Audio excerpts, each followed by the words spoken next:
Como a internet das coisas, Big Data, realidade virtual e indústria 4.0 podem impactar o cotidiano da sociedade?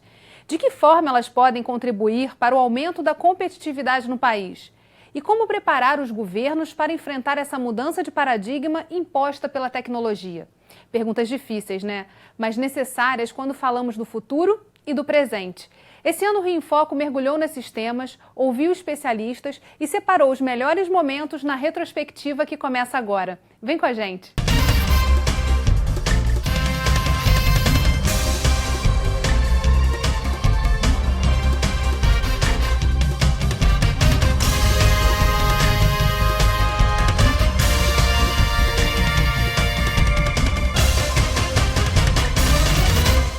Estamos vivendo um período de transição, em que as tecnologias estão ajudando setores da economia a ganhar velocidade na produção e na entrega de serviços e produtos. Isso impacta diretamente na forma como consumimos e, consequentemente, como enxergamos o mundo.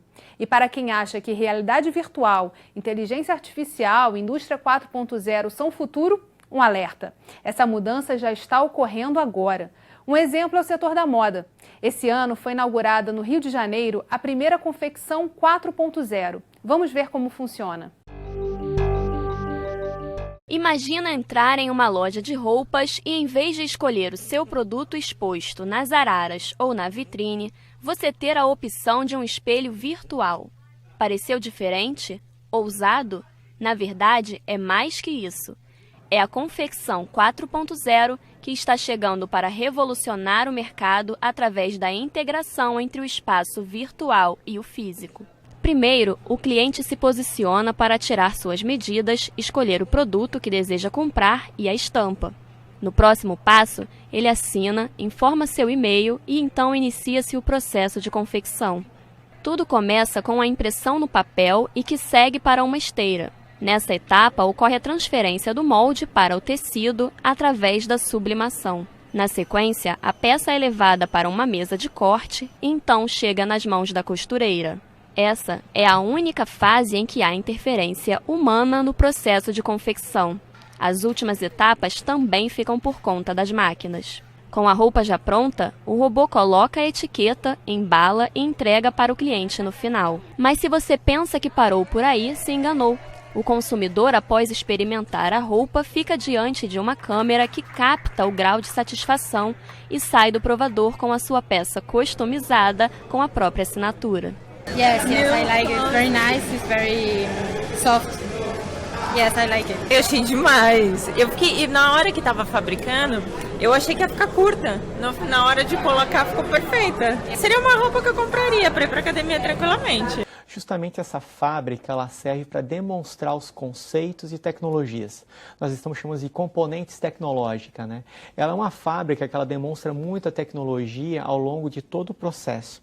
E, na verdade, ela serve para servir de insights, para poder oxigenar a empresa, como inovar, como implementar tecnologias e demonstrar de que forma isso pode trazer benefícios reais para a indústria. Não apenas não mostrar que está longe, mas sim estar perto da indústria. Então, qualquer indústria pode começar a adotar, implementar tecnologias visando o quê? Um aumento de qualidade, um aumento de produtividade, uma redução de custo, desperdício, retrabalho. Então, por meio da tecnologia, assessorar a indústria a ela ter esses ganhos, né? Então, na verdade, é um ambiente colaborativo também, onde a gente demonstra essas tecnologias e tenta compartilhar com a indústria como ser mais competitivo. Para quem pensa que a indústria 4.0 está muito longe, isso é para a próxima geração, não é para a próxima geração. Então, conhecimentos de tecnologia, programação, isso tudo é matemática principalmente, Big Data, internet das coisas, conectividade, software, hardware, inteligência artificial, são conhecimentos que já são necessários para essa indústria do futuro. E os benefícios são explícitos, né? Não são benefícios duvidosos, né? Quando você diz que você não precisa mais ter um estoque gigantesco, né, de todos os modelos, todas as cores, todos os tamanhos, quando você hoje já tem um ponto de venda onde você tem apenas os tamanhos, as cores, as texturas, os modelos, você vai lá, entra, experimenta qualquer cor, o seu tamanho, uma textura que você gosta, você faz uma encomenda que vai chegar na sua casa. Ou seja, você minimizou o estoque e você está barateando aquela produção. Eu acho que passamos por um momento único. Que a transformação é muito rápida e dinâmica. A questão é como é que a gente pode fazer com que isso se transforme em algo social. A tecnologia vem nesse caminho. Então, aqui ainda mais no Rio de Janeiro, as questões sociais, os problemas sociais podem e devem ser minimizados pela tecnologia. E a moda, mais do que nunca, é uma ponta de lança para esse processo. Não é só o vestir, né? Os acessórios, né? Cama, mesa e banho, tudo isso vai ter uma relação com a indústria 4.0. Então, aquilo que eu comentei antes, ou seja, não é mais a coleção, não é mais a tendência, é eu que defino isso. O que nós estamos assistindo no mundo de hoje é uma queima de empregos tradicionais, né? Então, por exemplo, nos Estados Unidos, a indústria de aço, por exemplo, a maior parte dos empregos foi queimada porque eles ficaram não competitivos e aí eles foram fazer outras coisas, né? Então, esse foi um emprego queimado na cidade de Pittsburgh, por exemplo, né? E você tem as mudanças dramáticas que estão acontecendo com relação à digitalização, né? Então, hoje, o maior hospedeiro do mundo é uma empresa que não tem nenhum hotel, nenhum quarto, nada, né? Que é Airbnb, certo? O maior transportador de passageiros do mundo nas cidades é uma empresa que não tem nenhum carro. Essas mudanças que estão acontecendo, mudanças dramáticas, né? E as coisas que estão sendo queimadas em função das mudanças, né? É um fenômeno do nosso dia. Então as pessoas têm que procurar novos tipos de emprego e estar junto com o desenvolvimento de inovações que vão criar novos empregos. O que eu citei sobre a cidade de Pittsburgh, por exemplo, é uma cidade que se reinventou, perdeu a indústria de aço que tinha, que era a principal atividade lá, e foi para tecnologia da informação. Hoje é um dos principais centros mundiais de desenvolvimento de tecnologia da informação. Então é isso que nós precisamos fazer também, né? A gente não pode ficar defendendo empregos que estão morrendo e que vão morrer independentemente da nossa vontade. É importante a gente ter uma consciência crítica daquilo que a gente vai consumir com relação a novas tecnologias e saber como elas funcionam também. Essas inteligências estão cada vez mais autônomas e imprevisíveis. Essa é a discussão nova sobre esse tema. Então a gente saber como elas funcionam são fundamentais para a gente pensar como que a gente vai interagir com elas, como que elas vão afetar as nossas vidas. Boa parte dessas novas tecnologias vão transformar determinadas atividades humanas, que são importantes para, por exemplo, a sobrevivência da espécie. Então o primeiro ponto que eu diria é, para além da comodidade, ter uma visão melhor sobre esse novo mundo de dados que cerca a gente e o valor desses dados nesse novo mundo. O outro problema diz respeito à segurança. Todo dispositivo que é conectado à internet ele é um dispositivo vulnerável. O marco regulatório ele tem que avançar para compreender melhor essas novas tecnologias e fazer regulações adequadas, né? O desafio é como regular sem minar completamente a inovação, né? E como, na verdade, ajudar a garantir direitos fundamentais e deixar a inovação correr, mas sem gerar um dano irreversível, por aí vai. Isso é um desafio enorme que exige novos marcos legais com relação ao novo conceito de privacidade, uma nova ética voltada para essa nova inteligência artificial, entre outros. Rio em Foco aqui, política e economia caminham juntas.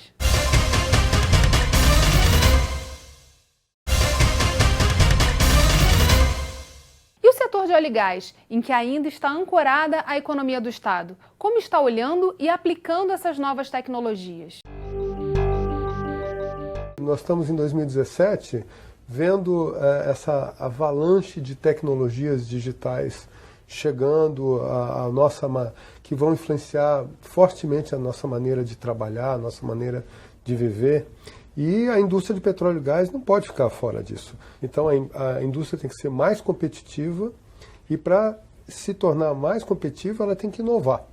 E essas tecnologias são muito importantes para ela, porque elas podem, justamente como o Álvaro falou, oferecer para a indústria maior possibilidade de maior eficiência, maior produtividade e maior segurança nos processos de óleo e gás. Né? Que tipo de infraestrutura o Estado precisa ter para sediar e ser sede também da construção dessas inovações necessárias ao setor de óleo e gás e em que precisa ser investido, na verdade, em termos de formação de mão de obra para lidar nesse novo contexto, nessa nova realidade que a gente está descrevendo aqui? O papel do Estado é fundamental nesse processo. Primeiro, eu diria, educação. A ignorância digital, vamos dizer assim, ela é muito grande. Nós precisamos educar as pessoas, os empresários, no uso e no conhecimento das tecnologias digitais. É extremamente importante. O papel do incentivo à inovação com startups, com incentivo que os jovens participem dessa iniciativa, desses movimentos. E aí também entra um outro detalhe, né? Que essas novas tecnologias vão ter um impacto muito forte com relação ao emprego. E esse é um papel do Estado de olhar isso. Na verdade, o que vai acontecer é que nós vamos ter novas profissões, algumas que a gente nem sabe que vão aparecer, algumas profissões repetitivas elas vão ser automatizadas e vão surgir novas profissões, novos empregos, na verdade. Na verdade, nós estamos falando mais de emprego aí, né? Que é um papel também do Estado olhar e ajudar no incentivo a que a população possa usufruir dessas oportunidades, né? A questão da regulamentação é super importante de não abafar aquela chama da inovação logo no começo. É que nem uma fogueira.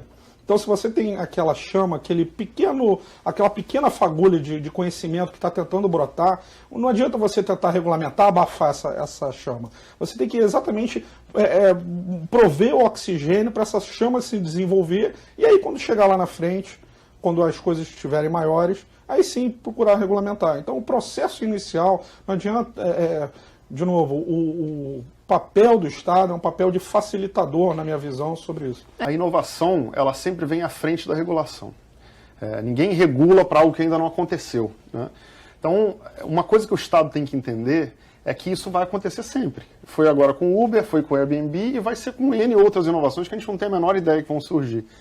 Então, o papel do Estado tem que ser um papel de compreender o momento que a gente vive e entender que essa facilitação dessas passagens de novas regulações a serem criadas tem que ser feita de uma maneira menos agressiva, né? Então, o Estado ele não pode, com a desculpa de não parar aumentar o desemprego e tudo mais, criar legislações que parem a inovação. É claro que é preciso olhar para a questão do emprego como um ponto muito importante para a sociedade, é preciso pensar numa legislação de transição para essas pessoas, mas você precisa não barrar a inovação, porque se isso acontece é exatamente o que o Caio falou. Vai para São Paulo, depois vai para a Argentina, que está evoluindo bastante, vai para o Chile, vai para a Europa. Então a legislação ela tem que ter, primeiro, uma agilidade muito grande. O Estado tem que entender isso e tem que estar realmente olhando à frente para tentar ajudar nesse processo de transformação. As sociedades vão ter que repensar os seus marcos legais de regulação dessa tecnologia. É exatamente isso. Essa coisa do automóvel autônomo é impressionante, porque já estão circulando em grandes highways nos Estados Unidos, na Alemanha, etc., automóveis sem sem motoristas. Com alta capacidade de resposta, tudo que está em volta, sai, para no trânsito, não bate, não tem história de nenhum automóvel, já são centenas circulando pelo planeta, ter se envolvido em algum acidente. Mas e se envolver? Nós ainda não temos uma regulação para isso. Teremos que construir isso, vai ser construído. O papel das assembleias legislativas vai ser central nesse aspecto, ouvindo a ciência. E os atores não é só o Poder Judiciário, não é só o Legislativo, é principalmente talvez a sociedade e como a sociedade entende que a tecnologia pode, ou inovações, processos, novas leis, elas podem ser desenvolvidas para que a gente de fato tenha resultados mais efetivos e em menos tempo. Quer dizer, existe talvez a nossa sociedade é uma sociedade com muita ansiedade por coisas novas, muitos problemas que precisam ser resolvidos, e esse modelo em que você, na realidade, compartilha os desafios com vários atores, governo, empresas, universidades e pessoas, talvez seja a solução para que a gente experimente com mais frequência erre, né? O erro faz parte do processo, talvez Perfeito. a questão... Compartilhe também experiências externas, né? Quer dizer, conhecer o que deu certo, conhecer modelos que deram certo, modelos que deram errados, até para que esses erros não se repitam, seja o caminho para que a gente consiga desenvolver o nosso Estado. Eu acho que a inteligência artificial é uma tecnologia nova, né, que está chegando agora, e que os impactos sobre a sociedade ainda não estão claros. A gente ainda não sabe quais vão ser as consequências. Agora, tem algumas coisas que a gente precisa pensar desde já. Então, por exemplo, tem muita gente preocupada que a inteligência artificial pode levar ao fim de muitos empregos, né? Por causa da automação. Então, seria possível substituir o trabalho humano por trabalho de máquinas, de robôs e assim por diante.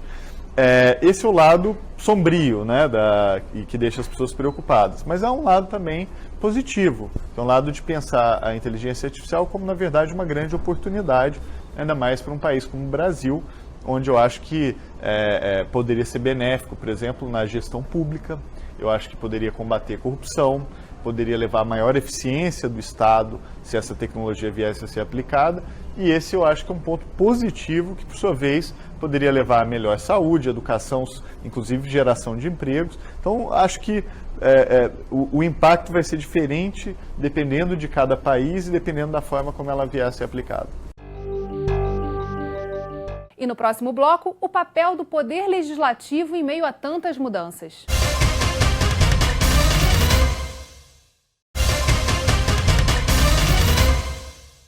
Educar, aproximar, dar sentido a esse novo mundo que está aí, na nossa frente. De fato, temos todos que correr juntos: cidadãos, governos, empresas, universidades. Não por acaso, a Câmara de Tecnologia do Fórum de Desenvolvimento do Rio se aproximou da Secretaria de Ciência e Tecnologia para debater um novo marco legal de inovação para o Estado do Rio. A grande importância da regulamentação do marco legal está na segurança jurídica para que as empresas possam investir mais em pesquisa e desenvolvimento.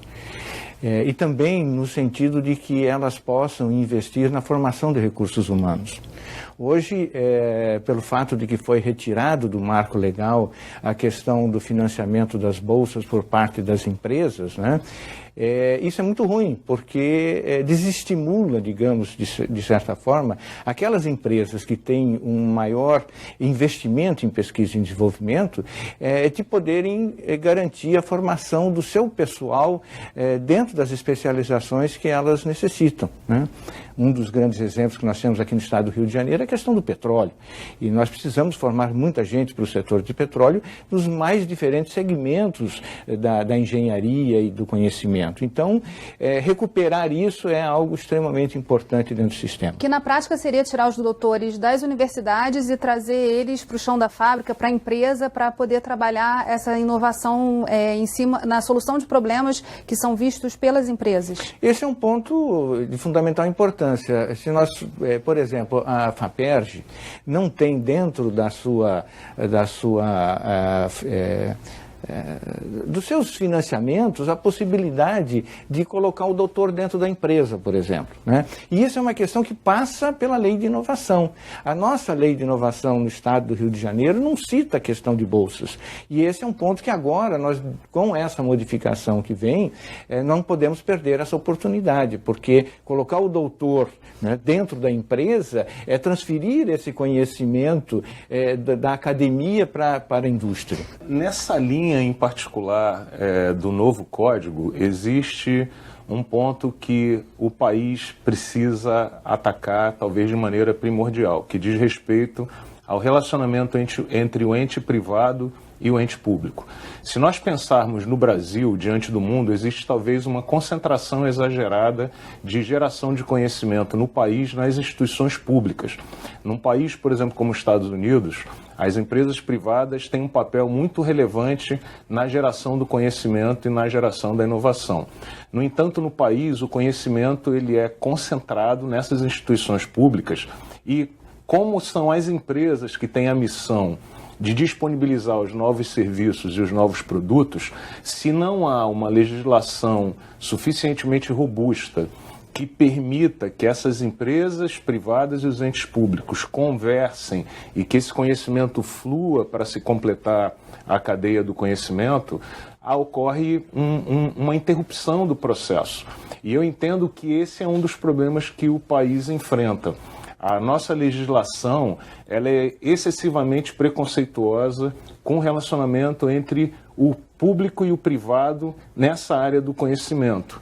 É muito comum que sejam apresentadas explicações baseadas, em particular, nesse momento em que o país enfrenta tantos problemas nessa área legal e na área da corrupção, e de que seria necessário, talvez, proteger o ente público. Mas na área do conhecimento, essa é uma privação que interrompe toda a cadeia e que ajuda a explicar por que nós não estamos bem nesses muitos rankings de competitividade. No exterior, nos países do norte em particular, e mesmo na China, essa conversa flui com muito mais facilidade. E aí é importante também ressaltar, e tem um pouco a ver com a questão dos doutores nas empresas, que a fixação dos doutores nas empresas não diz respeito somente a seu papel como empregado na empresa ou como um trabalhador contratado numa grande empresa. A gente tem que ver o doutor como um elemento empreendedor e inovador da sociedade. E esse conhecimento, se a gente imaginar que está sendo gerado primordialmente nas instituições públicas, é necessário que o nosso marco permita que esse pesquisador, nascido na instituição pública, constitua a sua empresa, sua startup, de uma maneira mais natural e espontânea e sem que hajam conflitos de ordem legal para o uso desse conhecimento. Infelizmente, nosso especial de tecnologia chegou ao fim. Reunimos trechos de 7 programas dos 33 que gravamos ao longo de 2017. Mas você pode assistir a íntegra de todos eles acessando a playlist completa no nosso site www.querodiscutiromeuestado.rj.gov.br ou no canal do YouTube, só procurar lá, Fórum Desenvolvimento. Aproveita também para seguir a gente nas redes sociais, Facebook, Instagram e Twitter. E se gostou, curta e compartilhe. Um feliz 2018. TV Alerj, o canal do povo fluminense. Até a próxima.